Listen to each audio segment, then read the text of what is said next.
एक बात मैं ज़रूर इसके साथ ऐड करूँगा, 370 टूटने के बाद मैंने एक देखा डोगरी जो जम्मू में एक चेंज आई वो डोगरी को लेके आई जी।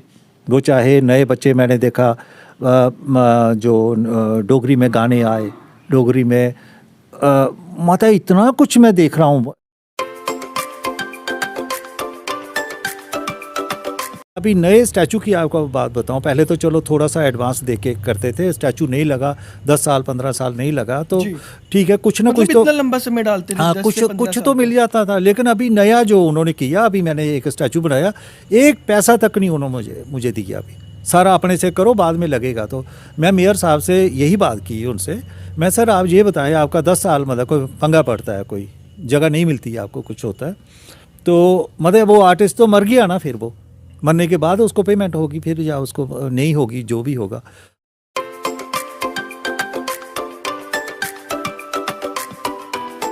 इसका एक पक्ष मतलब और भी है, सिर्फ मेरे लोगों को स्टैचू दिखते हैं। मैं उनको थोड़ा सा बता दूं कि मैं जो क्रिएटिव आर्ट में है, मेरा नेशनल अवार्ड है, आईफेक्स अवार्ड है। अभी मुझे महाराजा गुलाब सिंह अवार्ड मिला अभी, जो वो मिला, डोगरा रत्न अवार्ड मिला, लिम्का बुक में मतलब मैं नाम है मेरा। और बहुत सारा मतलब वो जो क्रिएटिव आर्ट करता हूँ, जो पेरिस गया, कोरिया गया, या दिल्ली मुंबई, सारा मेरी एग्जीबिशन वहाँ चलती हैं। आज जिस शख्सियत से आपको मिलवाने जा रहे हैं, मुझे भी बहुत ज़्यादा खुशी हो रही है उनका इंटरव्यू करते हुए। रविंदर सिंह जम्वाल जी आज हमारे साथ हैं, जो कि प्रसिद्ध मूर्तिकार हैं। रविंदर जी, आपका बहुत बहुत स्वागत है। Thank you sir, thank you. Ravinder ji, काफ़ी लंबे समय से हम चाहते थे कि आपसे मुलाकात करें, और फाइनली आज हम आपका इंटरव्यू करने आए हैं। बहुत खुशी हो रही है, बहुत गर्व हो रहा है मुझे कि आप जैसे कलाकार का इंटरव्यू मैं कर रहा हूँ, क्योंकि बहुत ज़्यादा योगदान है आपका हमारे डुग्गर सोसाइटी में। बहुत सारे लोग जम्मू में ऐसे हैं जिन्होंने डोगरी के लिए बहुत कुछ किया और अभी कंटिन्यूसली मतलब वो कर रहे हैं वो। तो मेरा जो मेरी कंट्रीब्यूशन है उसके लिए ये बोलूँगा कि सबसे पहले हमारे जितने भी डोगरा हमारे राजा जो थे, जनरल साहब थे, उनके स्टैचू बनाना, या वो एक मुझे लगता है कि मेरे लिए वो एक प्राउड की बात है, गर्व की बात है कि मैं सभी हीरो जितने भी थे जम्मू के, उनको मैंने मतलब पूरी सिटी में डिस्प्ले कर दिया, इंस्टॉल कर दिया। तो ये एक कंट्रीब्यूशन हो सकती है। हाँ, दूसरी बात है कि जहाँ तक डोगरी की बात है, तो वो तो मेरे अंदर जो एक ब्लड में होती है ना, वो चीज़ है। वो तो मैं हर बच्चे को ये बोलता हूँ, या डोगरी बोला करो, डोगरी मतलब और पता नहीं मैं जहाँ भी जाता हूँ वो डोगरी के पीछे मतलब ये मेरी एक पहली होती है। रविंदर सर, आपसे जानना चाहेंगे कि बहुत सारे ऐसे हमारे डोगरा हैं जो पगड़ी डालते हैं और बड़े शान करने आते कि ऐसे डोगरी बोलनी है, तो तुम भी अपने बच्चे डोगरी सिखाओ, और सोसाइटी च बड़े लंबे लंबे भाषण भी देंगे। तो क्या लगता है कि ज़मीनी तौर पर जिले अपने घर हो जाते हैं, ग्राउंड पर अपने दोतरे पोतरे या अपनी फैमिली के मैंबरें भी आखते हैं कि तुस डोगरी बोलो? मैं उसके ऊपर ज़रूर बोलूँगा कि जैसे मैं अपनी बात बोलूँ कि मैं सभी को बोलता हूँ डोगरी बोलो, डोगरी, लेकिन मेरी मिसेज है, जैसे घर में बच्चा है, वो डोगरी नहीं बोलते, वो हिंदी बोलते हैं। तो मेरी कंडीशन बस सेम ऐसी है जैसे रामनाथ शास्त्री जी की थी। वो ही मुझे बोलते थे, मैं उनके पास जाता था, कई बार मौका मिला जाने का, तो वो बोलते थे मैं सभी को मतलब किताबें लिखता हूँ डोगरी में, सभी को बोलता हूँ डोगरी लिखो, लेकिन जब बात आती है वहाँ घर की तो सारे मतलब यहाँ वो हिंदी बोलते हैं। तो ऐसी तो कहीं ना कहीं ये हम कह सकते हैं कि हर कोई चाहता है कि एक भगत सिंह हो, लेकिन साथ वाले घर पे हो, हमारे घर पे नहीं हो। बिल्कुल बिल्कुल 100% मतलब ये चीज़ तो है। ये तो अगर बोला गया तो ये कोई गलत नहीं है कि जो भी कोई करे वो दूसरा मतलब करे मेरे घर में मतलब ऐसा। फौजी भी अगर कोई जाए या जिसकी डेथ हो वो बगल वाले घर की हो या गाँव वाले का, मतलब अपने घर का सेफ रहे। ये तो है ही, एक आदमी की एक मेंटालिटी ऐसी है, सोच ही ऐसी है वो। लेकिन हमें डोगरी के लिए कुछ लोगों ने, जैसे आपने बोला कि लेक्चर मतलब, मैंने बहुत सारे ऐसे देखे लोग घरों में बैठ के वो हिंदी चल रही है, लेकिन बाहर जो जितने भी भाषण करेंगे वो सारा स्टेज के ऊपर मतलब डोगरी, लेकिन बस वहाँ से उतरे और उसके बाद मतलब उनका दूसरा रूप होता है। तो मैं कहता हूँ ये बात दिल से होनी चाहिए, दिल से आप मतलब सारे घर में भी डोगरी बोलो, लोगों को भी बोलो। एक बात मैं ज़रूर इसके साथ ऐड करूँगा, 370 टूटने के बाद मैंने एक देखा डोगरी जो जम्मू में एक चेंज आई, वो डोगरी को लेके आई। वो चाहे नए बच्चे मैंने देखा जो डोगरी में गाने आए, डोगरी में मतलब इतना कुछ मैं देख रहा हूँ इसमें आजकल जो सोशल मीडिया के ऊपर कि एकदम चेंज आ गया उसका। और डोगरी की बात करें तो मैं अगर समझता हूँ कि जम्मू में अगर किसी ने इंटरनेशनल लेवल के ऊपर अगर डोगरी लेके कोई गया, जयवंत ठाकुर ने, मुझे लगता है कि पूरे इंटरनेशनल लेवल, बाबा जित्तो हो, घुमई हो, या पूरी दुनिया में उन्होंने ये बता दिया कि डोगरी कोई वो है। दूसरी बात मुझे ये लगता है कि अगर बाकी आप लोग देखें, अपनी भाषा से कोई नहीं वो करता कि हम पंजाबी हो, गुजराती हो, बंगाली हो, साउथ में आप चले जाएं, हर जगह मतलब प्राउड फील करते हैं अपनी भाषा बोलने में, डोगरी अपनी कोई भी भाषा होगी।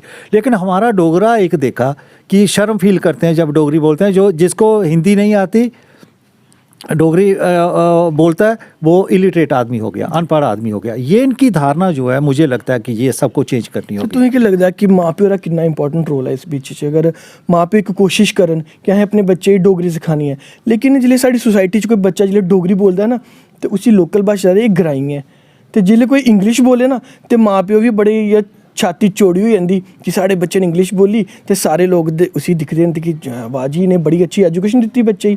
तो पर अगर वही गल बच्चा डोगरी च करता है, तो कुदर कुदर माँ प्यो भी हीन भावना कन्नै लोग दिखते कि इन्हें किस सिखाया अपने बच्चे गी। मिगी ये लगदा, थोड़ी गल्ला कोला एह् लगदा कि बेसिकली जेह्ड़े उंदे माँ प्यो न जां ओह् कुदै बाहर गे गै निं हैन, उ'नेंगी पता गै निं है कि मदर टंग दा केह् इक अपना इक रोल होंदा है। इसी असें प्राउड कन्नै जिस भाशा गी बोलना चाहिदा, उसी अस शर्म फील करनी है। मैं ते आखना सारें कोला इक मतलब उ'नेंगी बाहर जाना चाहिदा भाई उं'दे कन्नै। हून अस मतलब अस होस्टल लाइफ कीती, बड़ौदा पढ़े, असें लगदा बेंगाली अपने बैठे तो बेंगाली बोला दे न, गुजराती अपने बैठे गुजराती, पंजाबी दा तुस दिक्खो हून थोड़े दिनें दी गल्ल है, उं'दे CM ने पूरी इक ओह् कीती है, स्पीच कीती है, सारी पंजाबी च कीती है। साढ़ा कोई डोगरी आह्ला करियै ते दिक्खे, मतलब करन ना, लीडर करन, इत्थों शुरू करन, मतलब जिन्नी ओह् लैनी है उ'नें, जित्थै भी जाना है उत्थै डोगरी बिच बोलन। दिक्खो तुस कि'यां चेंज आंदी है। रविंद्र सर, एक आपसे बात जानना चाहेंगे कि आपने महाराजा हरि सिंह जी का भी स्टैचू बनाया, जनरल जोरावर सिंह जी का भी आपने स्टैचू बनाया, इसके अलावा जम्मू में और इसके अलावा और किन जगहों पर आपने स्टैचूज़ बनाए हैं? अतुल जी, मुझे लगता है कि जम्मू में अगर आज देखा जाए तो 90% स्टैचू मेरे ही हैं। मतलब इसमें बोलने में मुझे कोई वो डर नहीं है।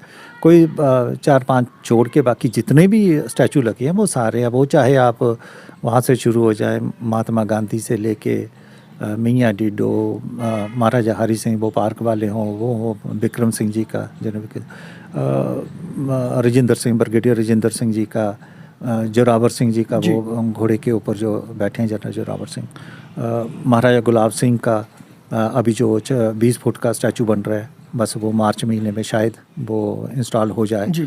तो लगता है कि मैक्सिमम जितने भी स्टैचू हैं वो मेरे ही हैं जम्मू में। विंदर सर, एक बात और जानना चाहूँगा कि बहुत बार ऐसा हुआ आपके साथ कि डिपार्टमेंट ने आपको ऑर्डर्स तो दिए स्टैचू बनाने के लिए, पेमेंट में काफ़ी देरी कर दी हो, या फिर बहुत सारे आर्टिस्ट का ये कंप्लेन है कि डिपार्टमेंट उनसे काम तो करवाता है, लेकिन जब पेमेंट देने की बारी आती है तो कहीं ना कहीं उसमें डिले कर दिया जाता है और काफ़ी सालों तक उस पेमेंट को लटका भी दिया जाता है।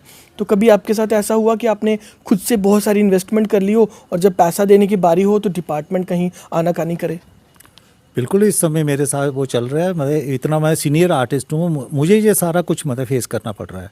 तो मैं उनको लेटर के ऊपर यही लिखता हूँ कि यार मुझे हरास करते हो आप। एक आर्टिस्ट मतलब जिसको थोड़ा समाज में एक दूसरे तरीके से मतलब देखते हैं, लेकिन ऑफिस में आपने मुझे ठेकेदारों की तरह बना दिया। जी हाँ, आजकल मैं ये देख रहा हूँ कि सारे जितने भी ऑफिसर लोग हैं इनको मैं अभी नए स्टैचू की आपको बात बताऊँ। पहले तो चलो थोड़ा सा एडवांस दे के करते थे, स्टैचू नहीं लगा, 10 साल 15 साल नहीं लगा तो ठीक है, कुछ ना कुछ तो इतना लंबा समय डालते थे, हाँ, कुछ तो मिल जाता था। लेकिन अभी नया जो उन्होंने किया, अभी मैंने एक स्टैचू बनाया, एक पैसा तक नहीं उन्होंने मुझे दिया। अभी सारा अपने से करो, बाद में लगेगा। तो मैं मेयर साहब से यही बात की उनसे, मैं सर आप ये बताएं, आपका 10 साल मतलब कोई पंगा पड़ता है, कोई जगह नहीं मिलती है आपको, कुछ होता है तो मतलब वो आर्टिस्ट तो मर गया ना, फिर वो मरने के बाद उसको पेमेंट होगी, फिर या उसको नहीं होगी, जो भी होगा।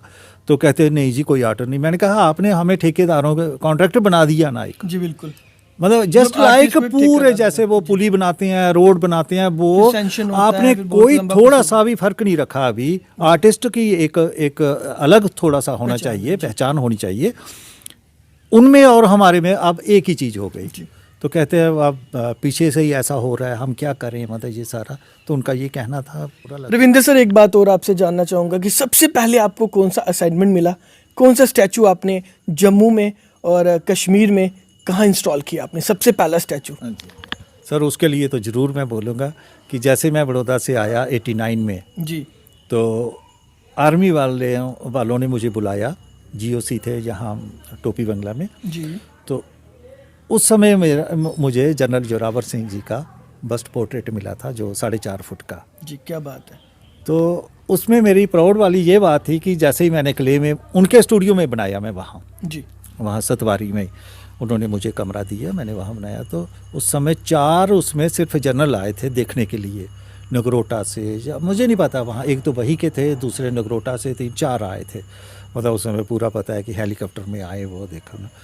तो इतने खुश हो गए थे कि उन्होंने 1% ये, मतलब उनका ये नहीं था कि इनका बटन ही ठीक कर दो, इनका कोई वहाँ से गलती है जो।